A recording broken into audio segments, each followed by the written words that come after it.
Good morning. Good morning.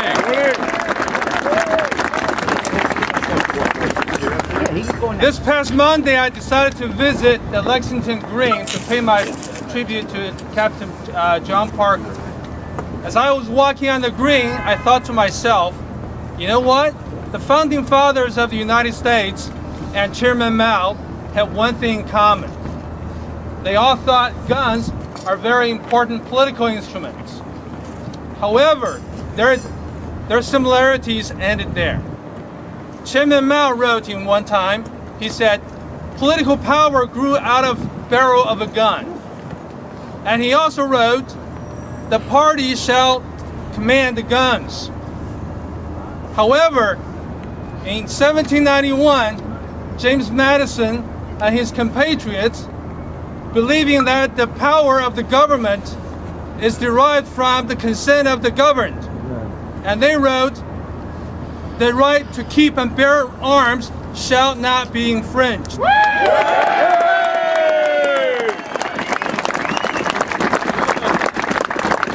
23 years ago, I was a freshman year at college in China, and I was exercising my freedom of speech and assembly in Tiananmen Square. At that time, much like we're doing today, we grew frustrated by the governmental corruption. We grew frustrated by the limitation of personal freedom. So we demonstrated peacefully. However, the young passion and patriotism were crushed by hails of metal jackets by the AK-47s. Or some of you would say that's actually technically type 56.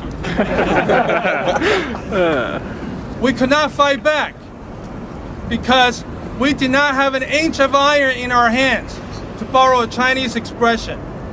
We were not armed. Gun owners like us often say the Second Amendment is the protector against a tyrannical government.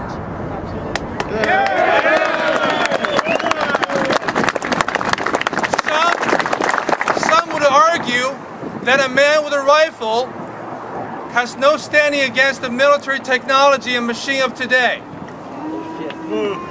However, I would say that 20 million citizens in Beijing sure wish that they had some rifles to dispense at those days.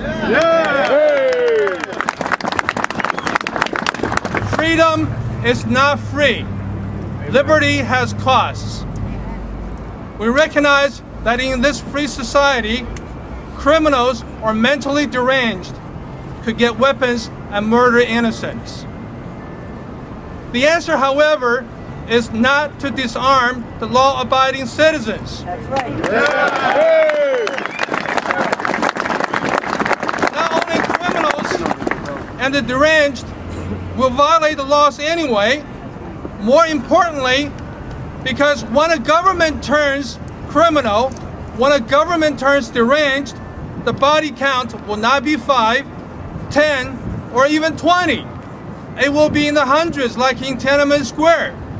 It will be in the millions, as proved by the 90-year rule of the Chinese Communist Party. Our constitutional republic may look fuzzy and loving today. Well, if you think so, I got a TSA agent you'd like to meet. But keep in mind that absolute power corrupts absolutely.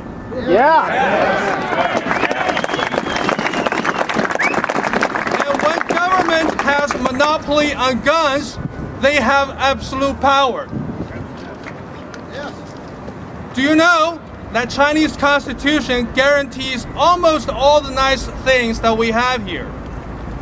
It is written in Chinese Constitution that Chinese citizens enjoy freedom of speech and religion.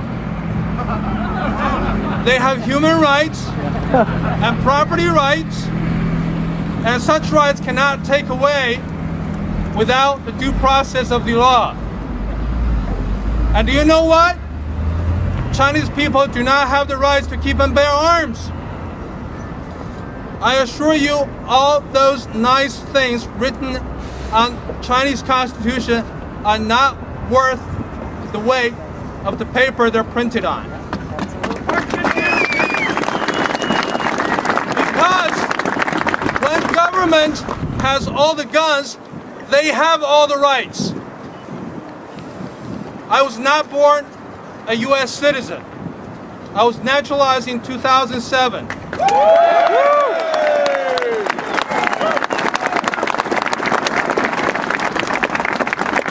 In 2008, I became a proud gun owner.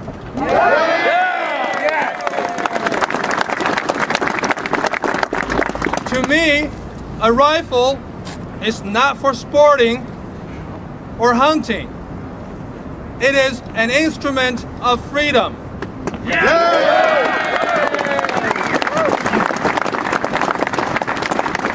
It guarantees that I cannot be coerced, that I have free will, that I am a free man.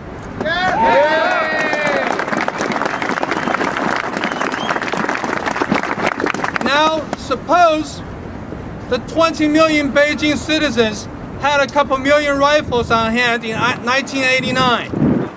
How many rounds should they have been allowed to load into their magazines? 10 rounds? No! 7 rounds? No! How about 3 rounds? No! 28. Do not give up the fight, my friends. It may be a small step that you give up your rifle or a 30-round magazine, but it will be a giant leap in the destruction of this great republic.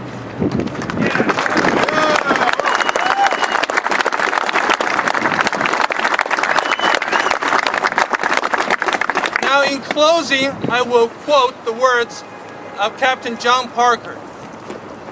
Stand your ground. Do not fire until fired upon. But if they want a war, let it start here.